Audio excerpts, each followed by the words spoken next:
fine feathered hiker friends.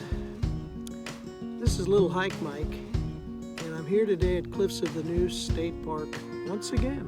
Today I want to give you another episode of hiking and backpacking tips. My tips today are going to revolve around the art of walking, the art of hiking. It's not like walking down the sidewalk. It's not like walking most of the time on level, dry ground. So conscientiously, when you're walking down the sidewalk, you don't have to be as conscientious or deliberate about how you set your feet or the actual method that's going to take the stress off your body. Hopefully you gain a little bit from the video that I'm about to show you, and you're going to see some tips, some things that you've not thought about before to enable you better and to give you a little bit more confidence as you're walking, as you're hiking. So this is Little Hike Mike, so let's get to this video and show you some of my tips.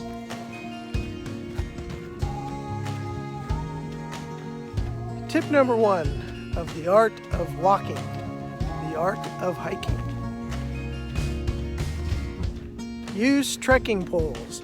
Trekking poles are your third and your fourth leg. And there's a way to use them while you're hiking along the trail. But these are my trekking poles. They're inexpensive. I got them at a place that sells hiking gear in a grocery store. That's right, hiking gear in a grocery store. So once again, there's a third and fourth leg of hiking. And I'll be demonstrating those to you. Like I said, they're nothing expensive. They're fairly lightweight. They're made out of aluminum. They've got cork handles to absorb any kind of moisture and have any kind of a grip to it. And these have been pretty worn. They do have a strap that is adjusted when it's pressed in. This little red thing right here. When it's pressed in, you're able to make adjustments to the strap on there. So when you want to pull it out, you just pull it using both your straps there to pull it out.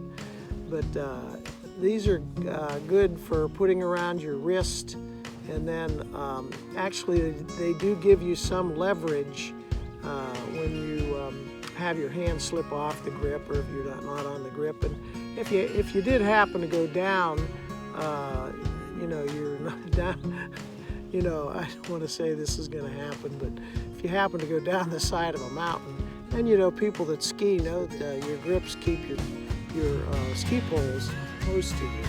So, if you go down while you're hiking with no snow to cushion you, that's pretty bad. But anyway, we're going to tighten them up a little bit. Pull it back out, and there's your grip. These particular ones, if you want to make adjustments in length, you have to twist them like this, and then it slides up and down. I keep mine at 120 centimeters, which is the height that I like them at. But they go longer, they go shorter. They have a bottom thing. They have some paraphernalia and some accessories you can get for if you're hiking in snow. And these have the tips, the graphite tips, which you can replace those if you need to. These have been worn pretty good, so you can see they're dirty and worn right now. But some things like that don't bother me. One of the things you got to be careful of when you're walking along the trail is when you stick it down on the ground, sometimes you get it in between two rocks, and it goes way down in there. You see that okay? And so if you don't pull them up straight up, you can break these things. Anyway, they're good little trekking poles. I do put some tape. There's some Gorilla tape I have. If I ever need to do a repair or something, a quick repair, I have a little bit of Gorilla tape wrapped around. And, this is a common thing that a lot of hikers do, so if they don't have any other place to put it, they put it around their trekking poles. But I use trekking poles. Number one, I use them is they act as a a third and a fourth leg. So not only do I have my two legs to walk along the ground, but I'm able to plant in the ground my third leg as I'm walking along. And so what it does is it gives me, anyway, at the stage of the game that I'm in, me peace of mind to know I have a little bit more leverage with the ground. And I will tell you this, that trekking poles have saved me many times from falling as I have had them planted from a slip or a skid or something like that. But they have saved me from going down, which I appreciate. So it's probably kept me from getting injured on the trail. So that's why I use them. And the second reason I use them, when I put my tent up, I use them as my posts for putting my tent up. Trekking poles are good. They add a little bit of weight to your what you're carrying, but to me, they're a necessity for me. Not that I'm not apt at walking along the trail without them, or feel I've probably been spoiled by the trekking pole. So some people that are seasoned long distance through hikers have discarded them, not using them because they feel they don't need them, or it adds extra weight or whatever about that. But to me, I think it's a necessity. I have to have them, and that's the way it is with me. So hike your own hike, bring your own equipment that you want to bring. And so that's my tip number one, is to use trekking poles. And I'll show you a few ways that I use them when I'm out walking, so I'll give you a little bit of a demonstration with some video today. Notice here where I'm staggering my trekking poles. As I walk with my right foot, I put the trekking pole out in front of me, and the same with my left foot. As I walk, I use them like I walk. Once again, as I'm walking uphill, I use my trekking pole and plant it out in front of me. And I can also use my arms to pull me with my trekking pole as I'm walking. So I use my other muscles to help me walk uphill. Again, I'm planting my poles in front of me as I'm walking down, stopping any momentum that might cause me to fall or trip on something.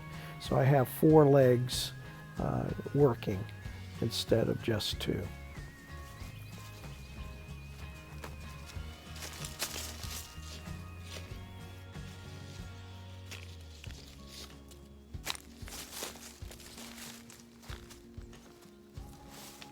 Now these trails at Cliffs of the Neuse, most of them are like this, flat and sandy, and there's a few roots. So you could even put your trekking poles up. Typically, I use my trekking poles, I just carry them along and walk with them when I'm not using them. Just keep them in my right or my left. Generally, I use them a lot more on slopes, up and down.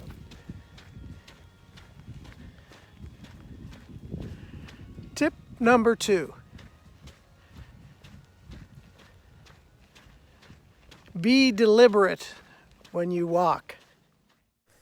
I once heard it said that when you hike, it's like picking your way through the rocks, the leaves, the roots, and other obstacles that are in the trail.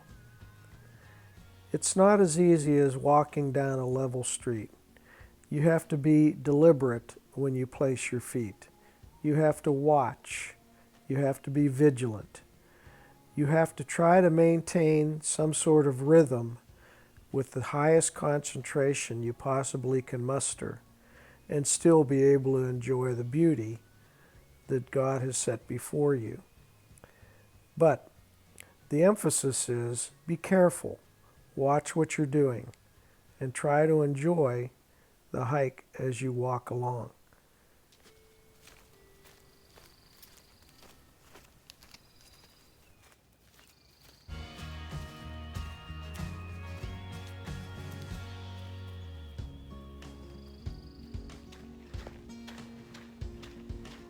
Tip number 3. Use all of the bottom of your foot. Okay, folks, I'm doing a little bit of a demonstration with my foot placed on the ground. This incline is probably maybe just 5%, maybe 8%. So it's not real steep, but I have my right foot planted right now to take up, and you can see I have it flat on the ground. I don't have it up on my tippy toes like this as I'm walking uphill. I try to use all the surface area that's on my shoe. And the bottoms of my shoes, of course, they have tread on them, so they're going to try to grip wherever it can, even on these leaves. But I'm using the entire bottom of my foot to get good traction going up a hill. Going down a hill, the same thing can apply.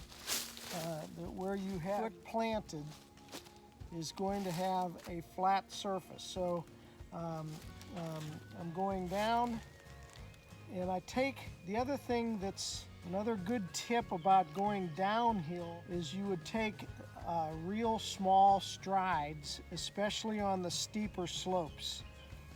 And once again, you're using the bottom of your foot as friction against the trail to keep it from slipping. And so that's a good tip, is make sure when you're going downhill you take smaller strides. When you're going uphill, take longer strides and pull yourself up with your trekking poles.